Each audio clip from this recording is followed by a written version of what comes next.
I knew her name, I knew she liked coffee, and I knew she worked from home. And for a month, that felt like enough to know about Neighbor.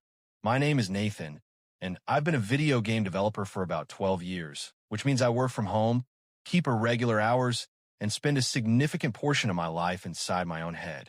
I live in Seattle, in an apartment I bought maybe 8 years ago, and at some point, I also bought the unit next door as an investment property.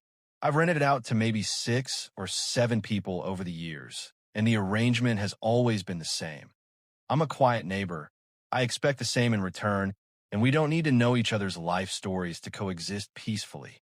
Claire moved in on a Saturday in March. She had 2 rolling suitcases, a backpack, a small box of books, and a coffee maker that she carried separately like it was the most important thing she owned. The building super let her in, and I happened to be in the hallway when she came through, and we introduced ourselves the way neighbors do. First names, a brief smile, nothing more. She said she was a writer. I said I made video games. She said that was interesting. I said the same. And that was the entirety of our first conversation. Over the next week, I noticed things the way you notice things about someone who shares a wall with you. She was up early, often before 6, and I could hear the faint sound of her coffee maker through the wall that separated our kitchens. She didn't have visitors. She ordered delivery a few times a week. She came and went quietly, always with headphones in, always moving with the particular purposefulness of someone who has a lot to do and limited patience for interruptions. Once or twice we passed each other in the hallway and exchanged the kind of nod that means nothing more than I see you and I wish you a perfectly adequate day. The first real conversation we had happened by accident, the way real conversations usually do. It was a Thursday evening, maybe 10 days after she'd moved in, and I was in the hallway trying to deal with a delivery that had been left outside the wrong door. She came out to take her own delivery at the same moment, and instead of the usual nod, we ended up both standing there holding boxes, and somehow that turned into talking. She asked what I was working on. I told her about the game I was building, which involved a branching narrative structure and a detective protagonist, and she asked what that meant exactly, and I explained, and she listened in a way that most people don't with actual attention. I asked her what she was writing. She said, "Something I'm trying to finish. A book." I asked what kind. She paused just briefly and then said, "Fiction. Mystery, sort of." I said that sounded interesting. She smiled and said it was most of the time. And then we went back inside our respective apartments, and I didn't think much more about it. But after that, we started talking more. Not in any planned way. Not with any particular intention. Just the organic accumulation of conversations that happens when two people who work from home keep running into each other. Coffee in the morning sometimes, a few words in the hallway, once a longer conversation on the small shared landing outside our doors where we stood for almost an hour without either of us seeming to notice the time passing. She was sharp and funny and had opinions about things, the kind of person who listened carefully before she spoke and then said something that made you think. I liked her. I liked her more with every conversation in that gradual way that sneaks up on you before you've had a chance to prepare for it. About 3 weeks in, we ended up having dinner together. Not a planned dinner, just a situation where we were both ordering food at the same time, and she mentioned she had too much Thai food for one person, and I said I could help with that. And 40 minutes later, we were sitting at her kitchen table eating pad CEW and talking about nothing in particular and everything at once. At some point, I mentioned that I was deep into research for the game I was building and that a lot of the narrative involved detective work and the way investigators think. I said I'd been reading a lot of crime fiction trying to get it right, and that I kept finding myself more interested in how the stories were constructed than in the stories themselves. I said I wished I could talk to someone who actually wrote that kind of thing to understand how the mechanics of the mystery work from the inside. She went very quiet for a moment, and then she said, "Actually, I might be able to help with that." I looked at her across the table and said, "Do you write crime fiction?" She picked up her fork, set it back down, and then looked at me with an expression I couldn't quite read.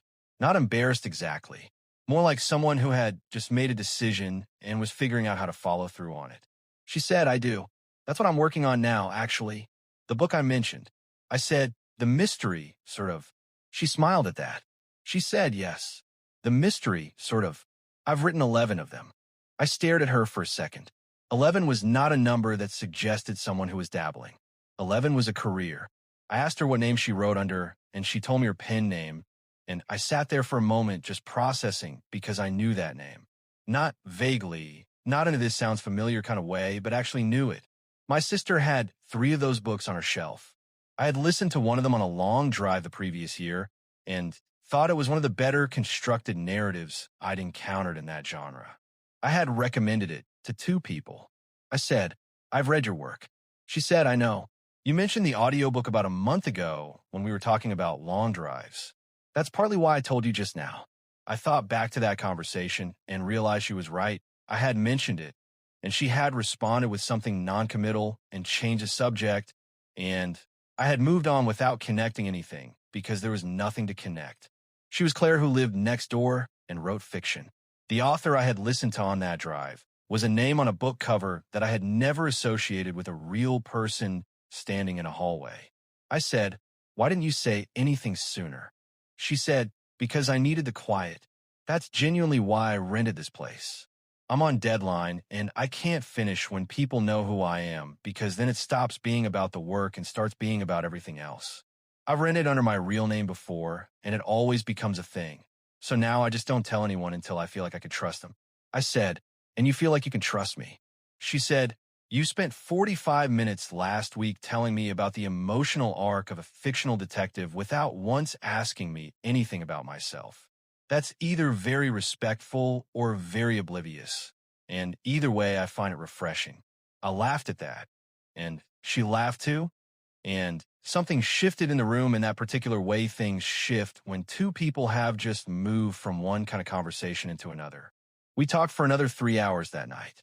She told me about the mechanics of writing a mystery, about the way you have to build the solution before you build the problem, about planting information so carefully that readers feel the revelation is inevitable rather than arbitrary. I told her about narrative branching in games, about how the player's choices have to feel meaningful even when the underlying structure constrains them. We were talking about completely different things and exactly the same thing. And at some point around midnight, she said, "This is the most useful conversation I've had in months," and I wasn't sure if she meant useful for the book or useful in some broader sense. But I didn't ask because I was fairly sure it was both. After that, we had dinner together most evenings. Not every night because she had work to do, and so did I, but most nights. We cooked sometimes, ordered in sometimes, occasionally walked to a place down the street that had good wine and better lighting. She finished her book 6 weeks after she moved in, and I remember the morning she knocked on my door and said, "I sent it. It's done. Can we go get breakfast somewhere that isn't here?" We went to a place 3 blocks away, and she ordered eggs and toast and sat across from me looking both exhausted and completely alive, the way people look when they finish something that took everything they had. I asked her what happened now. She said now she waited for her editor and then revised and then waited again, and then eventually there would be a book with her pen name on the cover in a bookshop somewhere, and someone she'd never meet would read it on a long drive.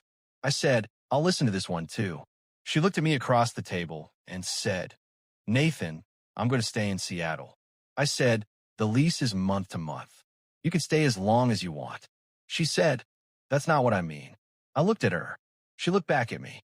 Outside the window, the street was doing its ordinary morning things. People going to work, a bus going past, the particular gray light of Seattle morning that I had stopped noticing years ago, but was noticing now. I said, "Okay, good." She said, "Okay, good."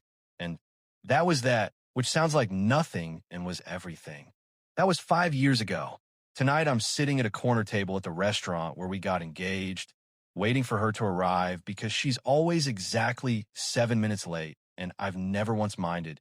And in about 7 minutes, she's going to walk through that door, and we're going to have dinner. And at some point, I'll tell the story again the way I always do, and she'll roll her eyes at the part where I still hadn't figured it out. And then she'll smile in the way that she does. And I'll think what I always think, which is that the best thing I ever did was buy that apartment next door and ask almost nothing about the person who moved into it. She just walked in. She's 6 minutes late tonight, which means she's early.